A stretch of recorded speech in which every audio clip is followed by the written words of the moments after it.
welcome. It gives me tremendous pleasure to be in New Zealand and to share my story with so many of you tonight.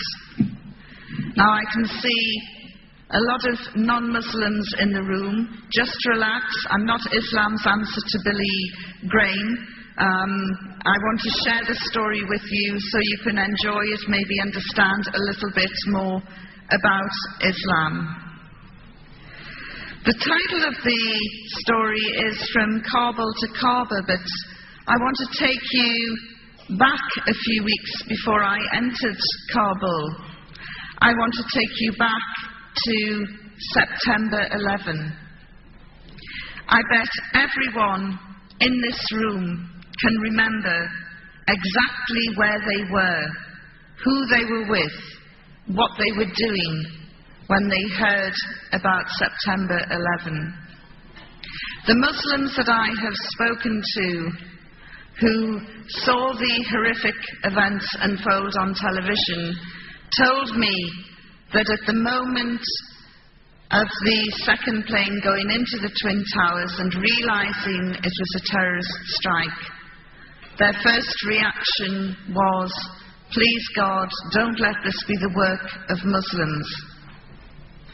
I was in my newsroom in Fleet Street in London when I noticed people gathering around the television sets that were there. And I shouted over to somebody at the Sunday Express and said, "What's going on?" And they said, "Oh, there's been a terrible accident. There's a plane crashed into one of the Twin Towers in New York." And I went up and joined everybody else and watched the drama unfold.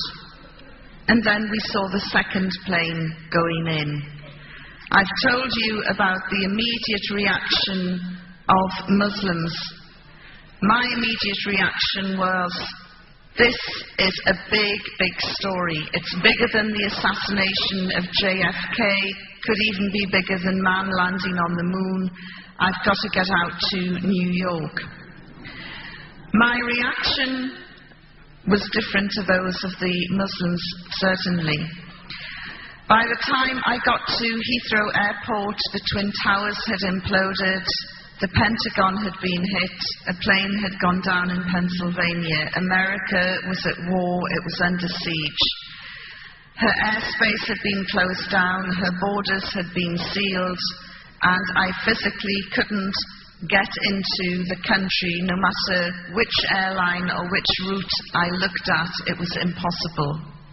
And so I hung round Heathrow in and out for the next 4 days. Finally, I got that ticket for the first flight out to New York. And as I was making my way to the departure lounge, my phone went and it was my boss, the news editor. He said, "There's been a change of plans. We want you to go to Pakistan." I was furious. The contacts that I had been making were in New York. My clothes that I had packed were for New York. I'd never been to Pakistan. I probably needed injections. What is this country? Why do you want to send me there? This is a Middle Eastern thing. Why don't I go to the Middle East? And he said, "No, the story is going to unfold in Pakistan, in neighboring Afghanistan." Within 12 hours, I arrived in Islamabad, dressed for New York, which went down very well, as you can imagine. And over the next few days, I started writing about people's hopes and fears for the impending war which was going to happen in neighboring Afghanistan, where the richest country in the world was going to bomb the poorest country in the world. By the end of the week, 3,000 journalists from around the world had joined me. They were in Peshawar, they were in Islamabad, and they were down in Quetta. Thousands of journalists from all over the world, from print, radio, TV, the internet, every form of communication you can imagine. I worked for a Sunday newspaper. I was the chief reporter of the Sunday Express, and I was trying to second guess what the news would be at the weekend. You get a chance to be more analytical.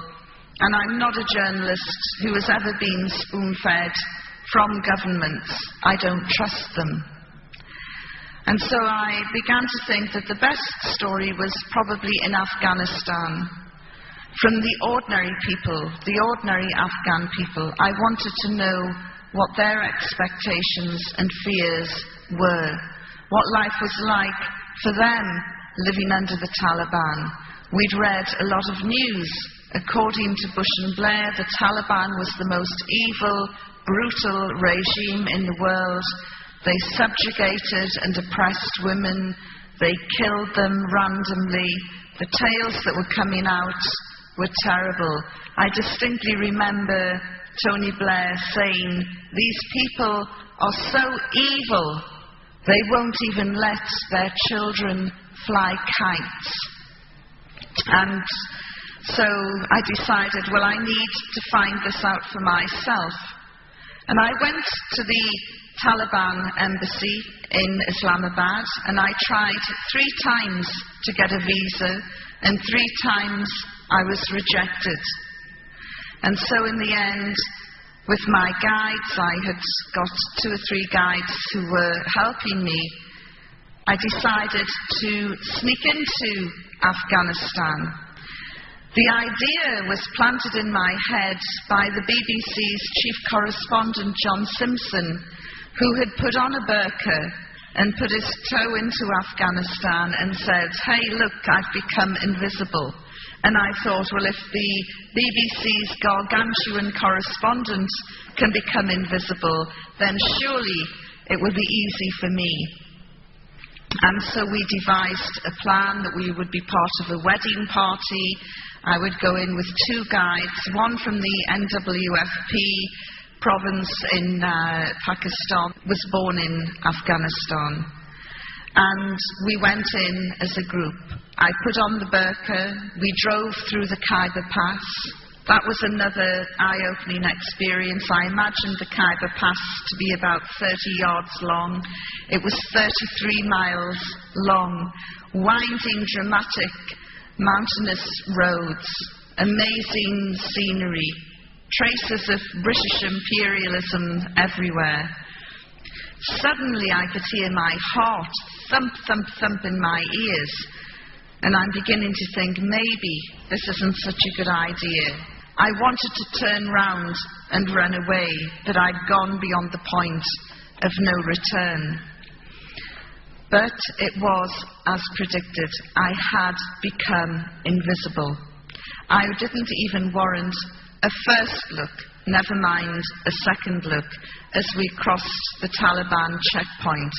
I was very tense, very excited. I was going to see firsthand what life was like in one of the major cities in Afghanistan, where women were oppressed and subjugated according to Bush and Blair. When we pulled up at the marketplace, I was really surprised, because there, who was doing all the shopping? The men. You can't get Western men into supermarkets or to do the shopping, and there were all these men doing the shopping. I thought, well, this is a good sign. There were women around. They were all wearing the burqa, and they were in the company of their mahram, or male companion escort. I sat on the edge of the marketplace and watched. And there were lots of Taliban around, and people seemed very excited and very happy. They didn't seem as though they were about to be bombed by the most powerful nation in the world.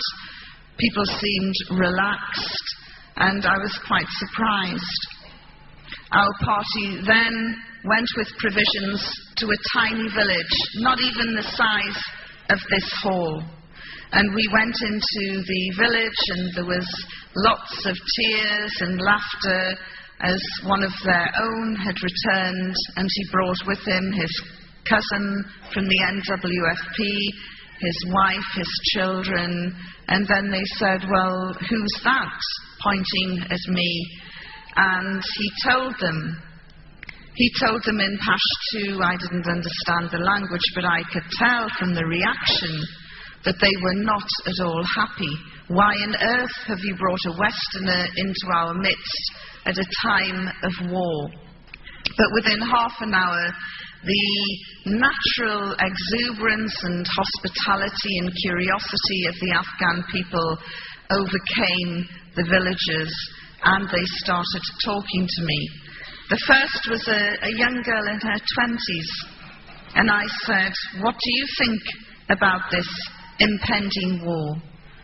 And she said, I am so angry. I should be in a hospital by now, qualified as a doctor, ready to help my people, ready to save lives. People are going to be wounded in this war, and I could help and save them. And I said, so what is your problem? She said, my training was stopped a couple of years ago. The Taliban closed down the training center and sent all the instructors home. And here I am now, back home, rotting away in this village when I should be helping my people. And I felt very sorry for her, and I could feel her frustration. Here was a young, ambitious girl, and her life seemed to have been put in limbo. Just then, her elder brother came in, and he, through the translator, started talking, and he also had been training to be a doctor at the very same medical school, and when it had closed down for financial reasons, he too had been sent home. So it wasn't just the girl who was being affected, her brother was as well. And as we were communicating with the help of the translator, an Afghan lady walked in, and she looked at me very carefully, and she put her hands on her hips, and she really looked me up and down. And then she said through the translator, have you any children? And I said, yes, I have a daughter. She said, just one? And I said, yes, just one. And she pushed me, very strong. I lost my balance and went the other way. And she said, you English and American women, you are all so pathetic. All you can ever have is 1 or 2 children. Me, I can have 15. And when you run out of your boy soldiers, I will be producing more. Don't think that Afghan women are shy, retiring creatures. And I thought, well, if this is what the women are like, what on earth are the men like? And I said, but aren't you afraid of America, of Americans? And I will get those pots and pans, and I will fight him back myself. And I thought she probably would. Then she said, look, I'm really sorry about this mishap. We're very sorry, but this mishap in New York, it has nothing to do with us. And she kept calling 9/11 a mishap. And I thought, you know, this is really provocative, this is so offensive, this is insulting, 6,000 plus people have died, that's what we thought at the time, and you're calling it a mishap? Nobody saw the dramatic images that we saw, which were played on our TVs every day, day in, day out, for more than 2-3 weeks, whipping up the anger and the hysteria and the fear, watching the towers being hit, the towers imploding. They didn't see any of that. But she said, we're very sad. But what has this got to do with us? Why do the Americans want to bomb us? We didn't do that. And her argument had some logic to it. As the afternoon progressed, I could tell that people were getting more and more nervous by my presence in the village, and we took some photographs after some persuasion, and then we left. We thought we'll head back early. But by the time we got back to Torkham, the gates had closed, these great big metal gates, and we couldn't get through. Apparently Pakistan had sealed the border. They weren't letting anybody in or out. We stayed overnight, and the next morning we went back to the area of Torkham, and again the gates were closed. And I said to my guides, if I don't get back by a certain time, my news editor will raise the alarm and there will be all sorts of panic. And one of the guides said, well, we can go through a smuggling route. And my eyes lit up at this. I thought, this is very exciting. This will give me something to write about and add to the humanitarian report that I will be doing. And I said, great, okay. And I imagined that we'd be going through narrow mountain passes, and it would be really exciting, because the border with Afghanistan is about 1,400 kilometers long. And there are said to be about 300, 400 smuggling routes. So you can imagine how porous the border is. And so we went to this area called Dower Barber. But there was nothing secretive about it. In fact, there was probably more people in Dower Barber than there are in this room tonight. There were camel traders, there were donkey traders, there were people selling refreshments, people selling carpets. There were Afghan families with all their goods packed into hand carts heading towards Pakistan, unable to bear facing yet another war in their country, wanting to get to the safety of Pakistan. And there were lots of young men striding over from Pakistan looking for Taliban recruiting officers because they wanted to sign up and fight with the Taliban. By this time, the Afghan shoes I had been wearing were cutting into my feet and they were bleeding and sore.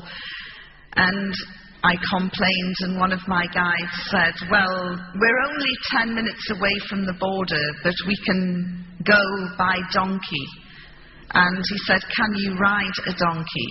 And I thought, can I ride a donkey? You know, I can ride a horse, I can jump with a horse. Look at these donkeys, they're smaller. And I got on its back. Now, I don't know if it sensed that it had an infidel on its back or what, but it just bolted. And it tore through this area, and my feet were waving, my arms were waving, and as I moved forward to try and get hold of the reins just to stop it, the one piece of equipment that I had taken with me, a camera, slipped out of the folds of my burqa right into the passing view of a Taliban soldier. Now, I don't know whether the donkey stopped and threw me off, whether he stopped the donkey and pulled me off. What happened, I really can't remember. All I remember is hitting the ground at a great rate of speed and then picking myself up. And as I drew myself up, I looked straight into the face of this Taliban soldier. When I got back to London, some of my girlfriends said, what was going through your mind at that precise moment when you knew the game was up? And I said, well, for a nanosecond, and I said it was a nanosecond, I looked at this Taliban soldier and I thought, my goodness, you're gorgeous. He had the most amazing green emerald eyes, very high cheekbones and a great big beard with a life of its own. Very, very striking. But as I say, it was a nanosecond. And then I thought, oh, I've been caught. So I took my camera off and I handed it to him. And then I closed my eyes, waiting to be shot in the head. And when I opened my eyes after a few seconds, he'd gone. He'd gone over to the man who hired the donkeys. He wanted to know who is in charge of this woman. And then he would get to the bottom of the camera. I was delighted. I thought, I can get away. He still doesn't realize that there's a Westerner under the burqa. and I turned and went to attach myself to another group, to follow them over the border. And as I walked away, I looked behind, and by this time a crowd of about 100 men had surrounded my two guides, and the soldier was in the middle, and he's screaming and shouting and waving the camera at him. And I looked and I thought, I can't leave them behind. Although we had made an agreement that if things did go pear-shaped, none of us knew each other, I couldn't abandon them. And so I went back, and I tried to push my way through these very angry men, and they pushed me back. So in the end, I removed my burqa and said in a very loud voice, "Will somebody let me through?" You could have heard a pin drop. And then there was a parting like the Red Sea as I walked towards the handsome soldier, who by this time was looking really gormless because his jaw just dropped as he saw a Westerner, a blonde-haired, blue-eyed, come towards him. And I thought, he is going to be so happy to have got his hands on a Westerner that he'll forget all about my two guides. And as I walked, I shot them a sideways glance, and I could see by the full horror on their face that just when they thought things couldn't get any worse, they had. I had emerged. I went up to the soldier, demanded the return of my camera, and once he'd recovered, he got the three of us, and we were bundled into a vehicle and taken off in the direction of Jalalabad. During the journey, the driver and the Taliban soldier had a very fierce exchange, and they kept looking back at me and arguing and looking back, and suddenly the driver did an emergency stop. The soldier asked me to get out of the car, and then he took me to this raised piece of ground and asked me to stand on it from the way he was motioning. So I stood on this raised piece of ground, and then he went off. He went marching off to my left, and I thought, where's he gone? And I'm standing there, rigid with fear, daren't move on this little tiny hill, and I'm looking around, and then all I can see are stones and pebbles and rocks, and I thought, this is the stoning corner. I'm going to be stoned. He's gone off to get a crowd. He's probably gone off somewhere to say, hey, I've got a Westerner stoning in 10 minutes. So I'm standing there and I'm looking down, and all I could see was blood-red nail varnish coming up from my toes. I'd lost my socks and shoes in the melee, and I thought, oh no, see my toes, they'll probably chop them off one by one. So I tried to cover my toes as well. I mean, we can laugh about it now, but I really thought that the final minutes of my life were being played out in this God-forsaken area. And as I looked around, they say that your life flashes before you. Mine didn't. I'm just thinking, how can I get out of this situation? And then I remembered my time as a Sunday school teacher, and there was a biblical scene where Jesus had said at a stoning, let him without sin cast the first stone. So I thought, right, I'm going to say that. Of course, it never occurred to me they wouldn't be able to understand me. But I thought, no, I'm going to say, okay then, bring it on, but let him without sin cast the first stone. And so I'm playing this out in my mind, and then I'm looking round, and I thought, no, there's probably some pious so-and-so at the back saying, that's me, and he'll start the stoning. The Taliban soldier returns, and he has with him a woman wearing a burqa. She comes up behind me and turns me round very briskly and starts to frisk me. And I thought, oh, they're not going to kill me. Well, not just yet. Anyway, they're trying to find out if I'm carrying any weapons. And isn't it strange that he's gone off to get a woman? You know, why wouldn't he just search me himself? Obviously showing more courtesy than British police. And so all the fear that I had felt and the terror just melted away with relief. And then I became very angry. Those men had made me feel as though I was going to die. So I pulled away from the Afghan woman and I swung round at these wretched men. And I was wearing, I want you to picture the scene, my burqa had gone, but I was wearing a shalwar kameez, the trousers and an orange dress down to the knees. And I swung round at these men, very angry, and I said, I am not carrying any weapons. And to emphasize this, I picked up the hem of my dress and said, look! And then they all turned round and ran as though the devil was snapping at their heels. I don't know if any of you have seen the Carry On film where the Scottish regiment lift up their kilts at the natives and they run off, but it was the same effect. Of course, this was highly inappropriate behaviour for a woman in Afghanistan, as I was to find out. And the lady wearing the burqa swung me back round and whacked me across the face. She was in such a state of shock at this vulgar display.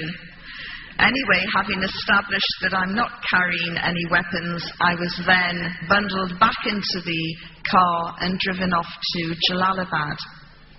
I was taken into the intelligence headquarters and introduced to the head of intelligence, who understood a little bit of English. I apologized for causing any inconvenience, and he asked me to write down my personal details and telephone contacts to prove that I was a journalist. After I had done that, he said, we are about to eat. You must have something to eat. And I said, well, that's very kind, but I need to use the telephone first. And he said, no, you can't use the phone. So I said, in that case, I won't eat either as a guest or a prisoner of the Taliban until I can use the phone. And what started then was the war of attrition, which was to last 10 days. Now, you would think that the most evil, brutal regime in the world couldn't care less if one of their prisoners had gone on hunger strike. But these men were very, very upset. Despite my protest saying I'm not eating, every morning, noon and night they would bring me food. They would lay out a cloth on the floor, beautiful carpeted floor by the way, and they would put down some bread, some stew, and some rice, and they would bring in a jug of water and a bowl, and they would wash my hands, and they would tell me in broken English, you are our sister, you are our guest, we want you to be happy. And I thought, what sort of evil, brutal regime is this? Don't they understand the job description? And I'm thinking, you know, this is just a trick. They're trying to soften me up. And then the really bad guys will come in with the electrodes. In fact, isn't it strange?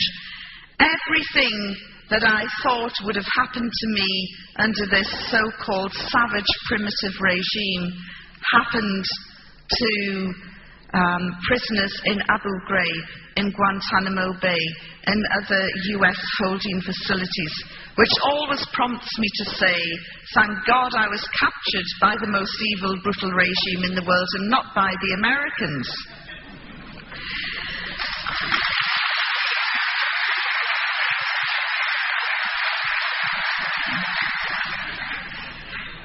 By the third day, they called the doctor. Not that I was feeling unwell at all, but they called the doctor and he came, a little man who trained in Germany, and he looked in my eyes, my ear, took my pulse, looked in my mouth, and I thought, they do this, don't they, on death row in Texas just before they're going to execute somebody. They like to make sure that they're fit and healthy. And then he took my blood pressure, and something bothered him because he then took it again. And I said, yes, I know I have high blood pressure. And he said, no, you don't. Your blood pressure is normal. So don't be so ridiculous. It can't be normal. You know, I'm about to be killed by the Taliban. How on earth is my blood pressure normal? And he said, look, and he did it again. And it was normal. I said, there you are, 3 days with the Taliban and you've cured my blood pressure. Thank you very much. During those 6 days in Jalalabad, a procession of very scary, fierce-looking men came into the room, and I had decided on quite a risky strategy, really. I had decided to be the prisoner from hell. I had bought into the propaganda, you see, that this was the most evil, brutal regime in the world, and it didn't matter what I said or did, they were going to kill me at the end of the day. Abusive and aggressive. And the harder I pushed them, the nicer they were. Hamid had to translate my words. And one day he said to me, I am terrified of these people, and you should be as well. And it's not nice for me to translate your words. I get scared. On the 6th day, Hamid came to see me, and his face was nearly black with fear. His mouth was so dry he could hardly talk. And he said, you have a very important visitor. And I said, who is it? He said, I can't tell you, but you must be respectful. I said, well, who is it? Is it Mullah Omar? And he said, please, just be respectful. You have to show some respect. This is a very, very important person. So I'm thinking, I wonder who it can be. 10 minutes later, there was a knock on the door. Although I was the prisoner, I had my own key. And so I unlocked the door, opened it, Hamid stood aside, and there in front of me was a man who made my blood run cold. The hair on the back of my neck lifted. For 6 days I had avoided talking about religion, and there in front of me was a religious cleric, a Maulana. And everything in Afghanistan is dirty, ripped and torn and dusty. He was wearing an immaculate ivory gown, one which went right down to the ground. The Taliban's clothes were above their ankles. This guy's clothes were right down to the ground. You couldn't see his feet. And he had a great big ivory turban. A very modest beard by Afghan standards. Very light brown, modest beard. And light brown eyes. And he had beads which he moved, like rosary beads, which he moved 2 at a time. And there was something else about him that I thought was weird. And when I mentioned it to my first Muslim crowd, a few of them went, Alhamdulillah. When I told them, I said there was something really weird about this guy. He had a shine on his face. It was like a light on the inside coming out. I've never seen anything like it before. And I was told by my Muslim friends back in London, this is the nur, the light that comes out of somebody who is very pious, very practicing, a very good person. I didn't know that at the time. I just thought there's something weird and spooky about this guy. After I recovered, I moved aside and invited him into my room. And he was so graceful and elegant, he didn't even seem to walk. He just glided in and glided down. And I sat opposite him, and Hamid acted as the translator. And he said, "What is your religion?" And I thought, oh, here we go. I said, "I'm a Christian." He said, "Yes, but what sort of Christian? Are you a Roman Catholic? Are you a Protestant?" I said, "I'm a Protestant from the Church of England." And he's smiling and moving his beads, and he said, "And what do you think of Islam?" "Oh," I said, "it's fantastic. It's absolutely wonderful." Of course, I knew nothing about Islam, very little, and the little that I knew was totally wrong as it turned out. And I went off in praise for 2 minutes of this faith that I knew so little about. And he smiled and he moved his beads, and then when I finally stopped running out of adjectives, he said, "Islam is a beautiful religion." I couldn't agree more. And then again, I ran off in praise of Islam. And he smiled as he listened, and Hamid translated. And I said, "Do you know, the people around here are so passionate about their faith that they pray 5 times a day." I know because I've watched and counted it.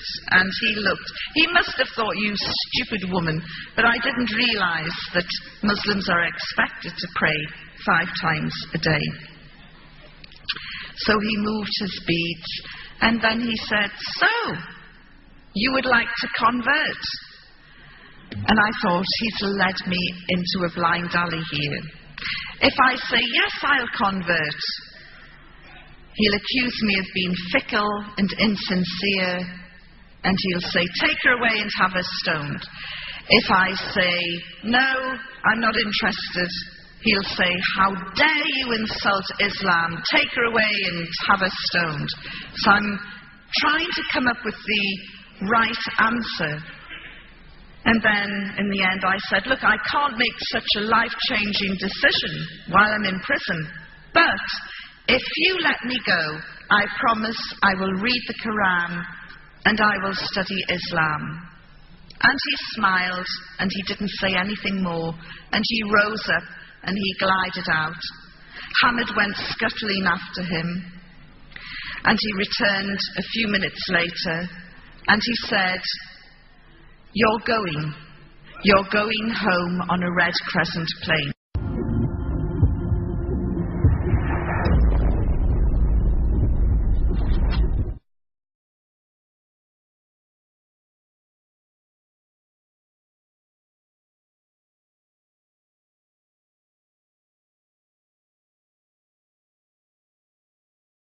And within a few minutes, the little goods that I had accrued were in a plastic bag, and off I was in a truck heading for Kabul. 7 hours later, after a dusty, bumpy ride, we came into Kabul and drove straight past the airport. But I was okay. I just thought, well, there are other Westerners being held by the Taliban. We're probably going to pick them up. All I know is that I'm going home on a red crescent plane. That night I was to find out another aspect to the character of the Afghan people. They don't like giving you bad news. They don't like telling you anything that will upset you or cause an adverse reaction. And so we drove past the airport. And then we pulled into a really grim prison. Everything that you would imagine a third world prison to be. And I was asked to get out, and I got out. And we walked down this dark, dingy corridor. And then they pushed open this little metal door with a little spy hole in it. And there, sitting on a concrete floor, were 2 Afghan women, one with a babe in arms and the other one heavily pregnant. And they said, "Tonight you will stay here." And I said, No, you've made a mistake. I am going home on a red crescent plane. Of course, the thing is, when you lead someone on, you have to deliver the bad news at some point. And so the bad news was delivered to me then. You're going nowhere. You are a bad woman. You entered our country illegally without a passport. You have to be punished. I screamed and shouted. There was no way I was going to go into this cell and to get me out and get me to the airport. And I said to them, you can't do this to me. I'm British. And they smiled. Just then, another cell door opened, and 6 women wearing hijabs came out. And one of them said to me, are you from the Red Cross?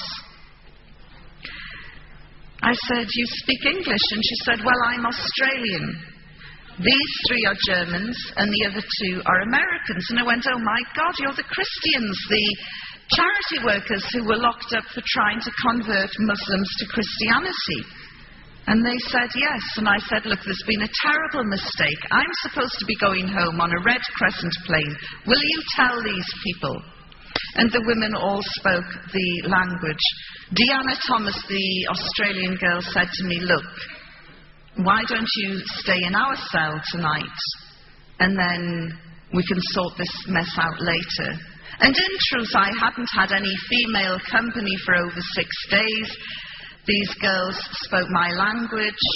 Furthermore, if I ever got out of this hellhole, I might have an even better story to tell. So I said, yes, okay. And I followed them into their cell. And I looked around, and it was so grim. It's everything you would think a third world prison to be. And suddenly I broke down and I started to cry. The first tears that I had cried since my captivity. And I said, well, the Taliban have finally broken me.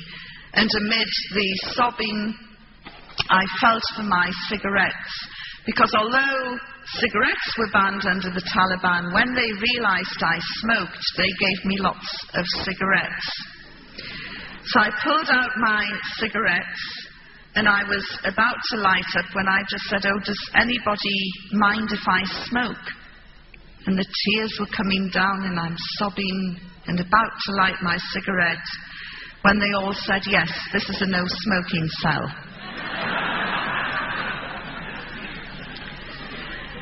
How could I find the only no-smoking cell in Asia? How unlucky can you get? They said, look, if you must smoke, go outside into the courtyard. We're about to have a meeting. Suddenly, my nicotine craving went, and I said, a meeting? And they said, yes, we have 2 meetings a day. And I'm looking round and thinking, what happens round here that they have 2 meetings a day? It's the escape committee. They're digging a tunnel, and this is a progress report. So I said, do you mind if I listen in to your meeting? And they said, no, not at all. So I suddenly forgot about my cigarettes for the time being, and I sat on the edge of this bunk bed, and the 6 girls sat in a circle on the floor. And then they pulled out their Bibles. And I'm thinking, I don't believe this. They have been charged under Sharia law with trying to convert Muslims to Christianity. They're in serious trouble. They could be executed. And now they're getting their Bibles out. And I'm looking at the door expecting the Taliban to come bursting in and beat them up or do something horrible to them. And nothing happened. Of course, as I did read the Quran later, it states quite specifically that we must, as Muslims, protect people of the book, i.e. Jews and Christians, and we must allow them to carry on and carry out and perform their faith. And this is exactly what the Taliban were allowing the Christians to do, although I didn't realize it at the time. So they read from the Bible, very loudly, a passage appropriate to their position. And after 20 minutes, they put their Bibles down and pulled out handwritten pieces of paper. And then they a practicing Christian in those days. And when I say practicing, I probably went to church maybe twice a month, which in some people's eyes is bordering on fanaticism. And we would sing, these Victorian hymns, and they started singing, not Victorian hymns. We are talking very loud, very robust, happy-clappy, full-on, Southern Baptist style, hallelujah type singing. So this started, and at that point I went outside into the courtyard and I smoked 3 cigarettes off the trot. The azan, the call to prayer, started, and I thought, I don't believe it. I've got Muslims on that side of the wall, Christian fundamentalists in that cell. No wonder that religious cleric was smiling as he left me. He probably thought, she won't convert? Well, feed her to the Christians. Although I make fun of them, I have to say that those 6 girls were incredibly strong, and their faith did get them through their ordeal, which lasted much, much longer than mine. After they'd finished singing, they then started praying. And again, it was really full-on, in-your-face, hallelujah type praying. In fact, at one point, they were all shouting different things, and at one point I could hear one of the girls, I think it was the American girl, Heather, shouting, Lord Jesus, show me the way out of here. And I have a very gallows sense of humour, and I felt like shouting back, straight down the corridor and turn left, but there's a great big talib there. That night I slept on this concrete floor with a very wafer-thin mattress. And when I woke up the next morning, I was given a change of clothes. In fact, I'm wearing the prison clothes now.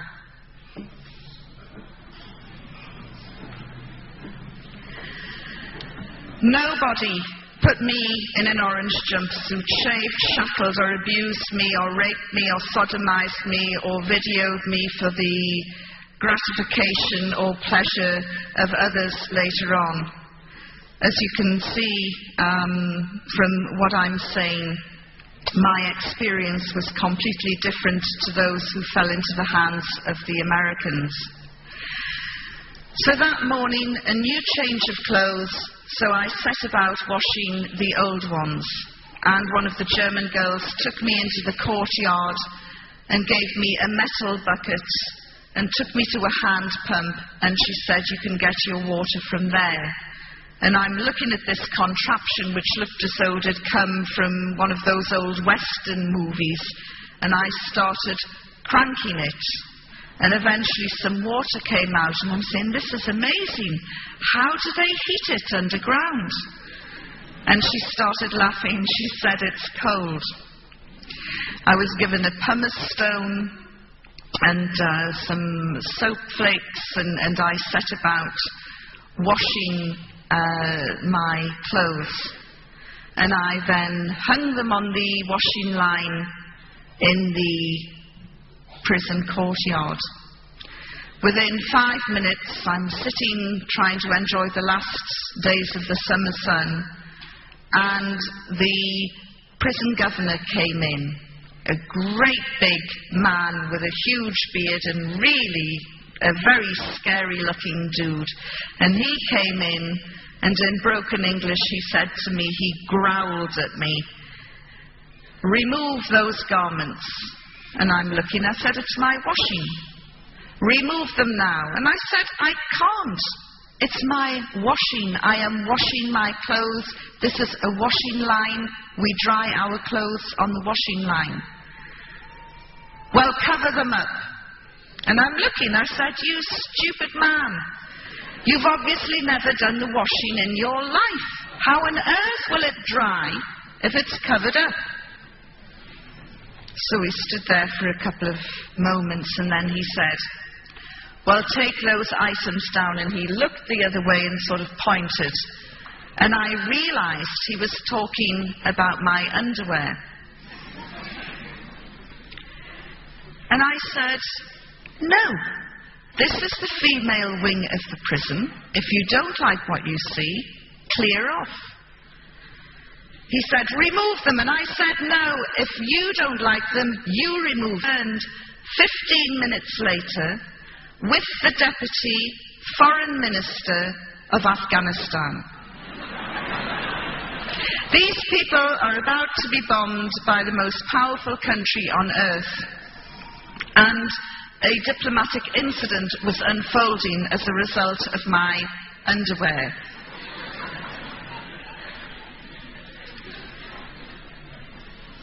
I don't want to embarrass the men here, but I mean, we're not talking anything small, salacious and lacy. We're talking big, comfortable Bridget Jones.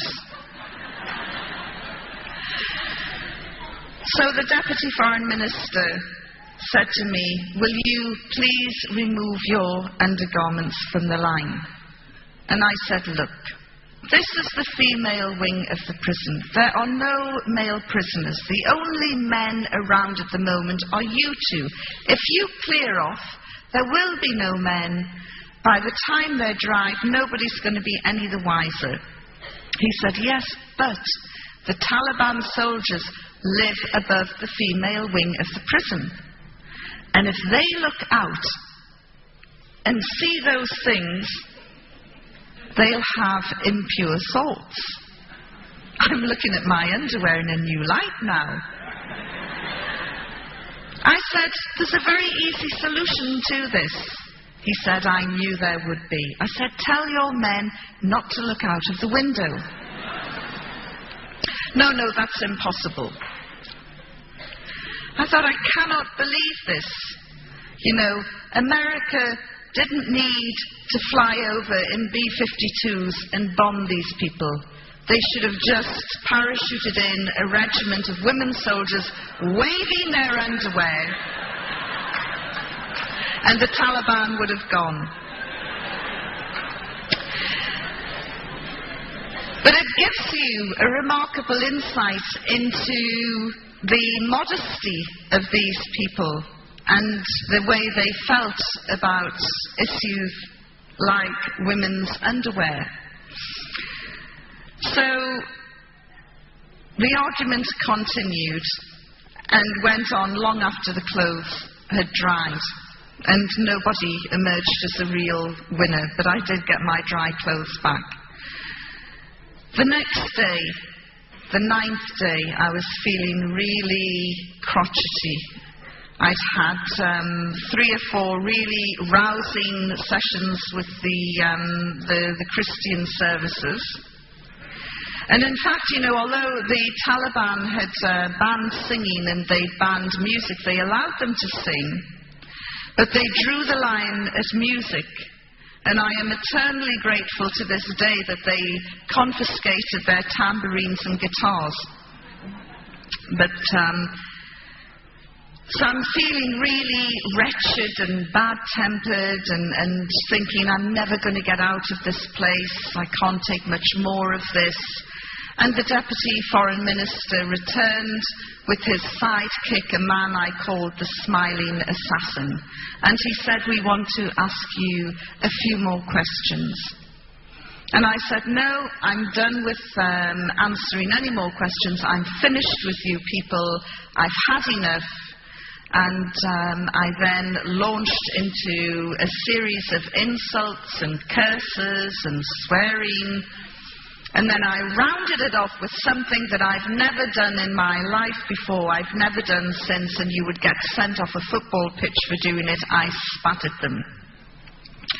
And then I went into my cell and I started shaking. And a couple of the Christian girls said, did you just do what we thought you did? And I said, yes, I've gone beyond the line. I've gone beyond the wire. I've pushed it, and I'm in serious trouble now. I can sense it. And just then one of the female prison officers came in and which was translated for me later, and she said, "Tell the English woman she is going to be flogged because she cannot do this to high-ranking people." So I'm standing there rigid with fear, cursing me and my big mouth, and wondering, is there going to be a public flogging? Will Al Jazeera be there to record it? You know, what is going to happen? And I'm standing there rigid with fear, and about 10, 15 minutes later, we heard the gates open in the courtyard, and Heather, one of the American girls, came running in, and she said, "They've returned. Yvonne is going to be flogged." And just then, 3 of the Christians threw themselves down at me and grabbed onto my clothes and started saying, "Lord Jesus, don't let Yvonne feel any pain." And I'm standing there looking at them thinking, you know, you're making it worse. And just then the smiling assassin walked in, and he had in his hand the one thing that I wanted. The very thing I had gone on hunger strike for 9 days earlier. He had in his hand a satellite phone. And he strutted around the cell and showed off this satellite phone. And he said, all of you can ring home. You can all ring your families today. Apart from her, the English woman, she's horrible and she spat at us and she has to be punished. So it's interesting, this is how the most evil, brutal regime in the world decided to punish me. They allowed my cellmates to ring home, which was fantastic for the Germans. They hadn't, and all of them, they hadn't spoken to their family for 2 months. It was an opportunity to ring home and say, look, we're okay, we're holding out. And then one of the German girls went to the smiling assassin and made a special plea and said, look, Yvonne needs to talk to her daughter. Please let her call home.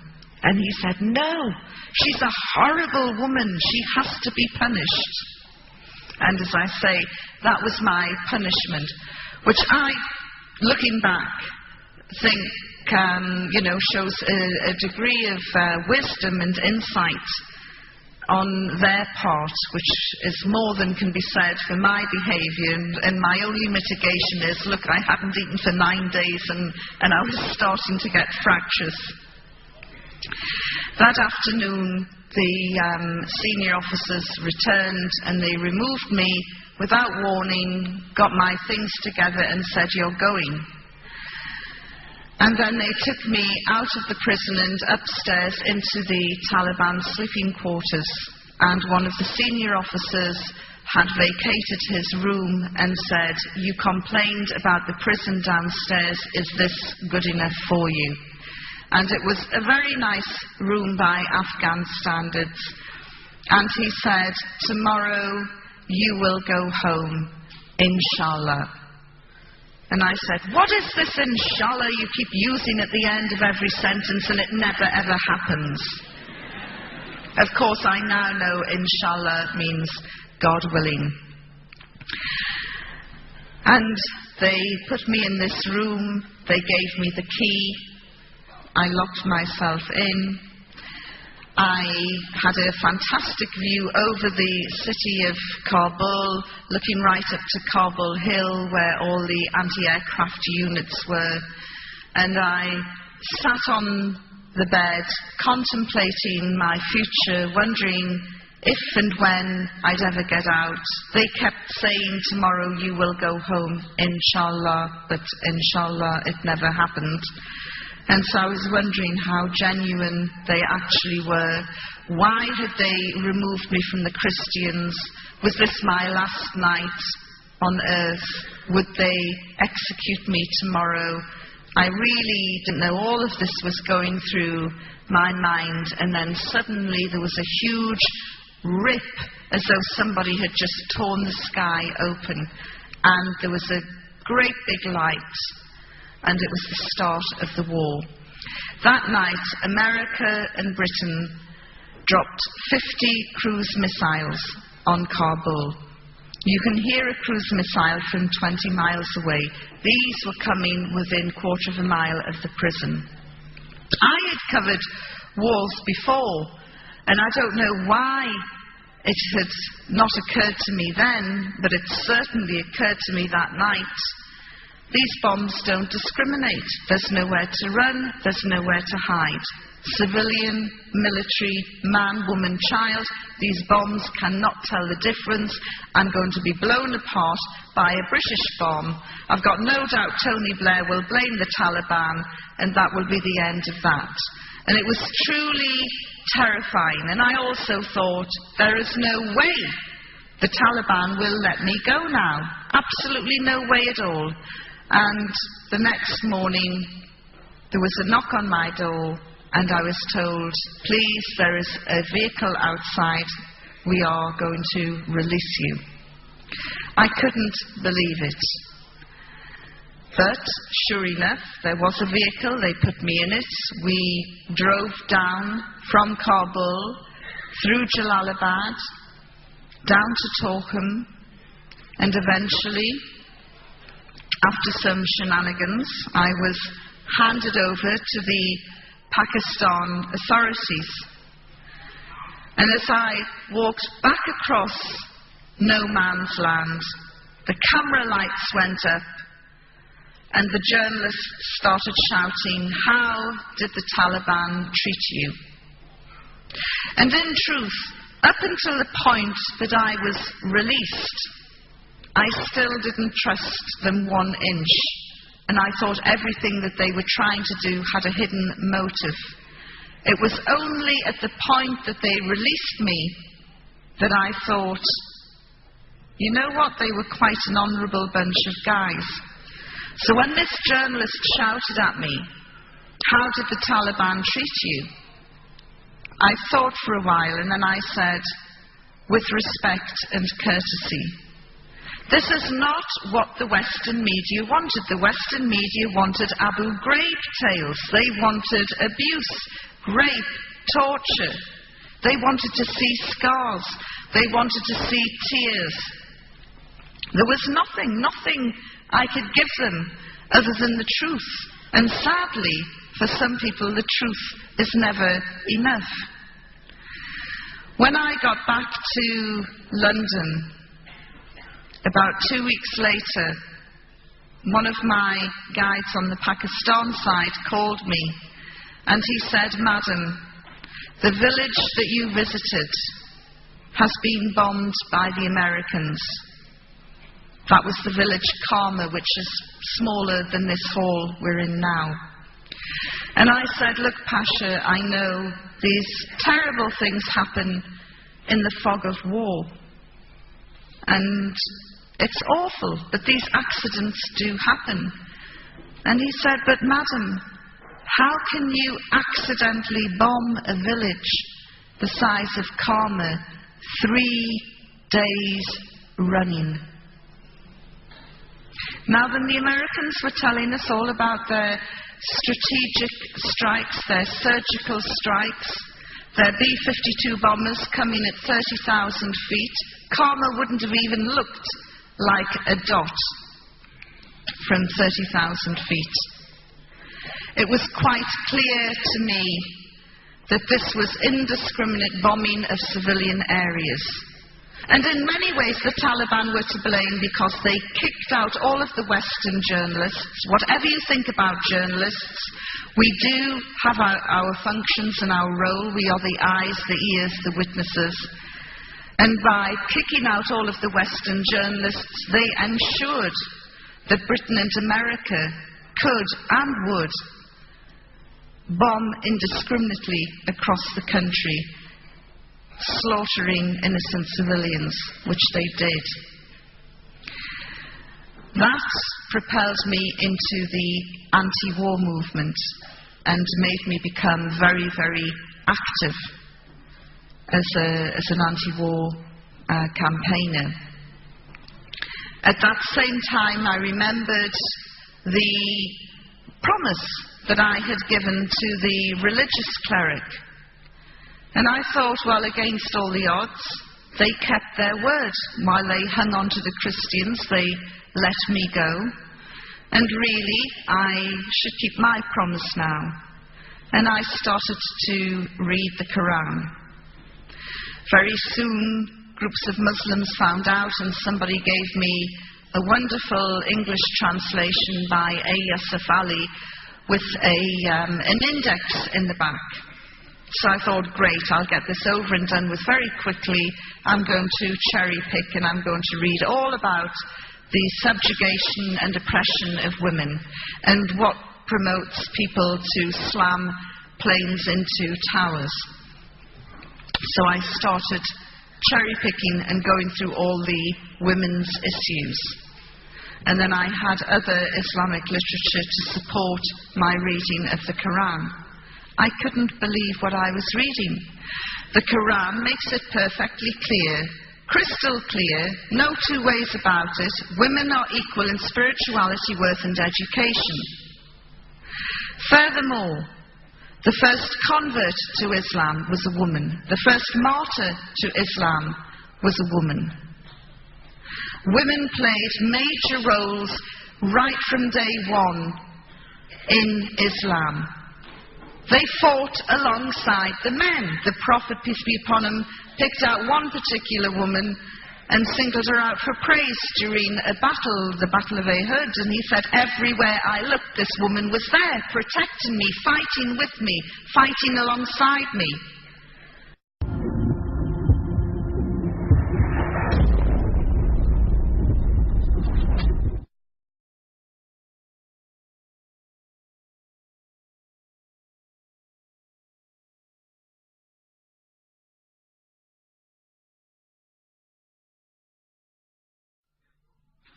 I then looked at property rights, inheritance rights, divorce rights.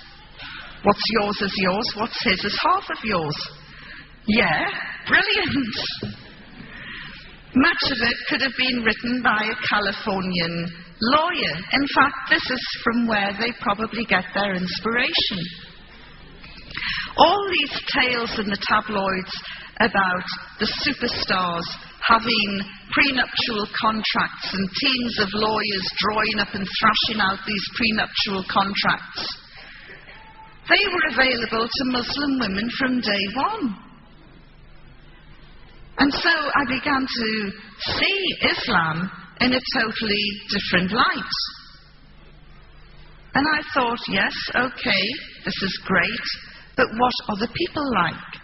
And so I went out into the Muslim communities, specifically to meet the sisters.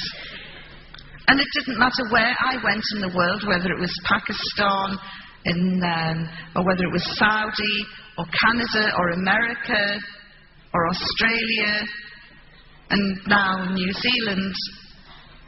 The Muslim women I have met, whether they have been formally educated or not, are resilient, strong, politicized, internationally aware, multi-skilled, multi-talented. A few years ago, I would have looked in this room and picked out everyone wearing a hijab, and I would have thought, oh, look at those poor, oppressed women. How did they manage to sneak out of the home to come here? Now I'm looking and I'm trying to work out who is the engineer, who is the doctor, who is the lawyer, who is the teacher, who is doing the PhD, who's doing the MA, who's raising kids at the same time, supporting their man, running a business, a charity, who is the backbone of the community. I see incredibly diverse women. And I remember a sister in Canada who said to me, Yvonne, my head might be covered, but my mind is not. And the most valuable lesson that I learned from the sisters that I met is never ever again will I judge a person's freedoms and liberties by the length of their skirt. So this was wonderful. The other thing that I learned about the Muslim community is it has an incredibly gossipy network. The communication is amazing, but sometimes there were Chinese whispers and people had false information that I had taken my shahada, the oath to become a Muslim. And I remember one day, I'm sure many of you in this hall will have at least heard the name. One day I got a phone call from Sheikh Abu Hamza al-Masri, the fire and brimstone cleric from Finsbury Park Mosque, who is currently detained at Her Majesty's pleasure in Belmarsh. And he rang me up and he said, "Sister Yvonne, welcome to Islam." And I said, "Well, thank you very much. However, I hate to disappoint you, but you're a wee bit premature. I haven't taken my shahada yet, but, I will get there, inshallah." And he said, "Well, take your time. This is going to be the most important decision you ever make in your life. Don't be rushed into it. Don't be pressurized into it. Make sure that you read as much as you can. Be convinced before you take your shahada. We are all making dua, prayer for you." And I thought, I can't believe that this is the fire and brimstone cleric from Finsbury Park Mosque. The tabloids love to hate him because of his hooks and his eye patch, and they really have demonized him. And I said, "Well, thank you very much for your understanding. I will keep you informed of my progress." And I was just about to close the line when he said, "Well, there's just one thing I want you to know." And I said, "Well, what's that?" He said, "Well, if you go out tomorrow and you're hit by a bus, you will go straight to hellfire." I said, "Thank you," and closed the line. And that made me nervous. It made me very nervous. So I took a copy of the Shahada and I carried it round with me. And I would address meetings like this and I would say, "Look, if you come across an accident and you hear someone shouting for 2 Muslim witnesses, please come running fast because it's me trying to get in before it's too late." Happily, there was no such accident. And on June the 30th, in 2003, at 11:30 in the morning, I took my Shahada and declared my belief that there is only one God and that Muhammad, peace be upon him, is his messenger.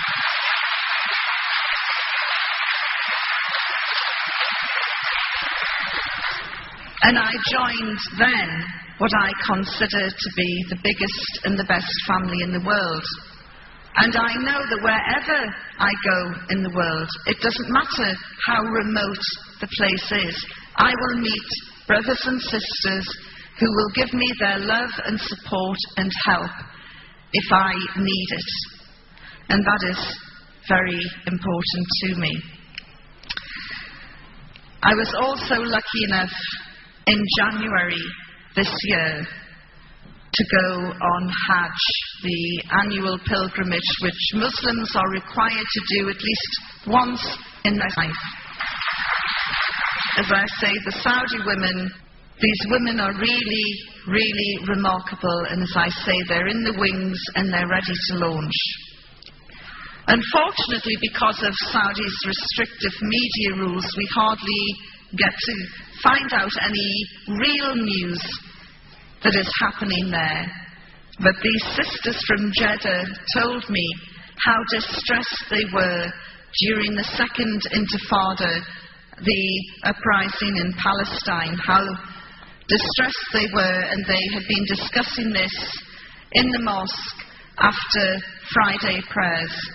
And they wanted to show their solidarity with their Palestinian sisters.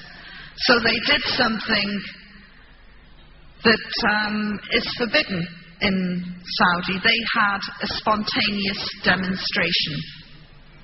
And they shouted and demonstrated and the police were called because of this public disorder, and the police moved in, and one of the main women stood in front of the police and she said, "Dare one of you touch us? We are Saudi women and you cannot touch us." And the police sprang back and they were wondering, what on earth are we going to do with these women? We can't have them demonstrating. But they're right, we can't manhandle them and cart them off to jail either. And there was this standoff for about half an hour as the women continued with their protest. In the end, the police chief had a better idea and they went and arrested all their husbands instead. They took them to the station and they said the next time their wives did this, they would be charged. Which is a wonderful tale. So that was Hajj in January. Obviously you're all aware of the London bombings. I live in central London. We were shocked by the ferocity of the atrocity, but not surprised. The anti-war movement and the political party I belong to, called Respect, which is led by George Galloway MP, had said, long before the first bombs dropped on Baghdad, we told Tony Blair, if you take us into a war with Iraq, our security will vanish. London will become a target. In his arrogance, he dismissed us. He dismissed the fears of 2 million people who marched in London. He would rather take his orders from Washington. Really, I salute New Zealand in its strength and determination to stand up to America over many different issues. That stand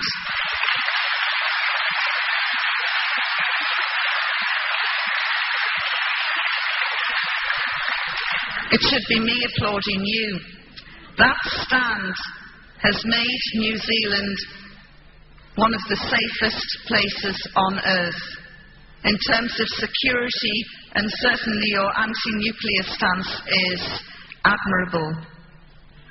Beware of siren calls from politicians like Winston Peters, who thrive only on hate.